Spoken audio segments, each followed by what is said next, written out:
Oh man, is it good to be back today in the black hole of real estate? This is your host and friend, Ron Weiss-Sikarski, and I wanted to let you know that today I'm going to spend just a little bit of time talking about these buyer brokerage agreements and how it might work out for the sellers and buyers going forward. And then I want to get to a little bit more about the insurance piece that's really top of mind for everybody. So let's start off with when do we start this new thing? Well, it's not a new thing, it's an old thing because it's always been a thing. How about that? Let's start there.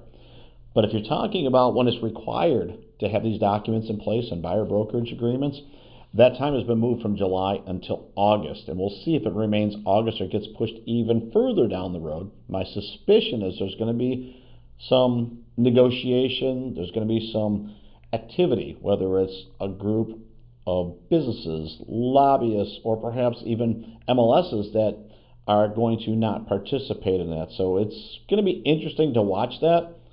I'm going to stay out of that piece. Those that are going to take care of that are going to take care of that. It's probably not something that I'm going to actively go to meetings on and participate in, because right now I'm focused on the best possible experience for the clients that we serve.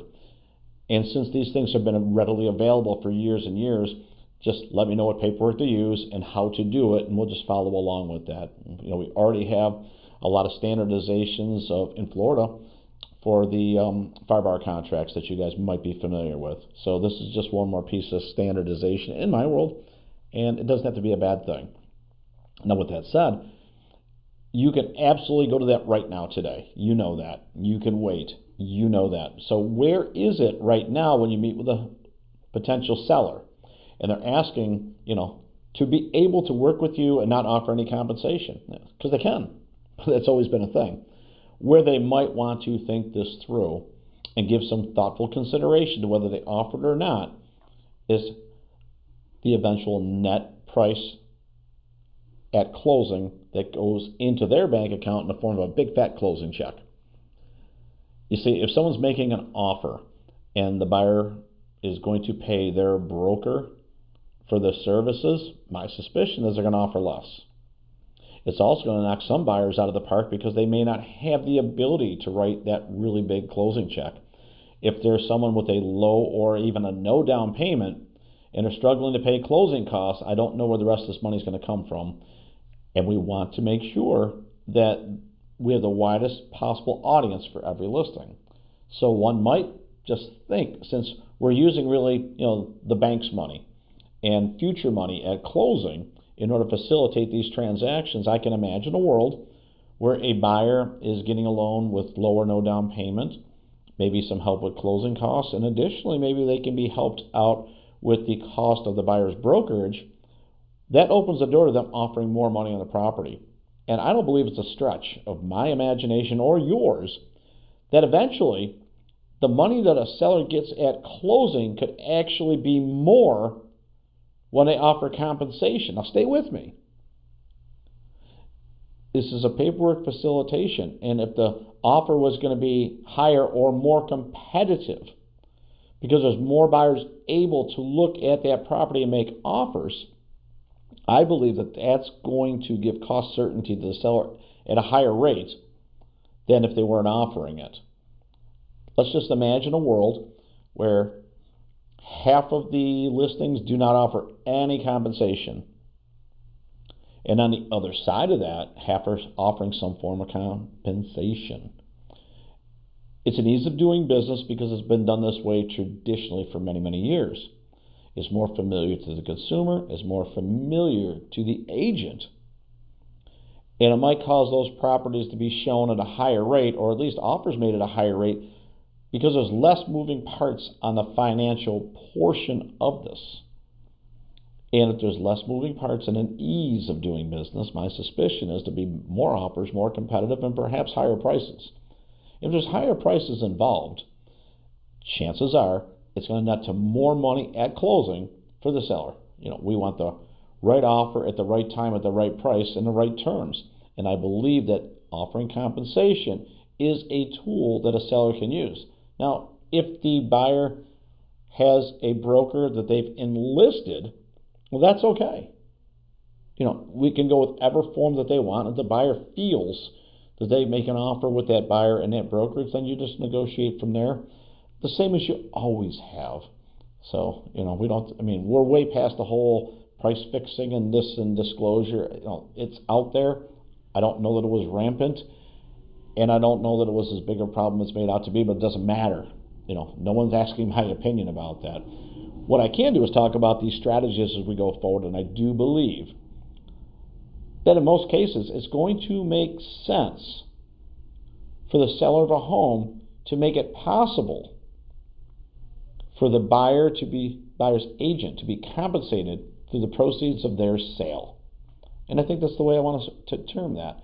So in the meantime, since you've been able to do it for as long as you've had a license, and something that's coming up maybe in August, I would focus more on the business I have at hand and not worry about cutoff dates, and get really clear on customer service for those that you serve to make it easy for them to work with you and get the right home at the right price and the right terms at the right time.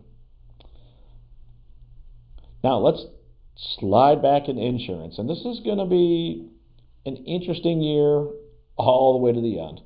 I do hear some rumblings that now that the insurances are getting caught up through these massive increases, it might level off next year.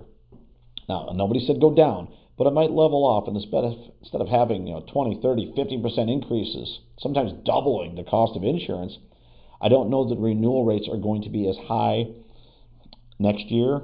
Certainly, there's a much lower chance that there's a massive increase in the cost of insurance from 2024 to 2025, and that's a good thing.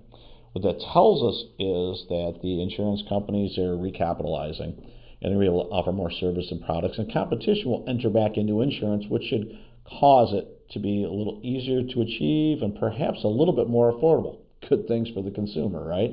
It also actually is good for the real estate industry and the insurance industry, because it means there's some stabilization that's occurring after massive losses were taken on by property owners as well as insurance companies. So this is getting a little bit better right now.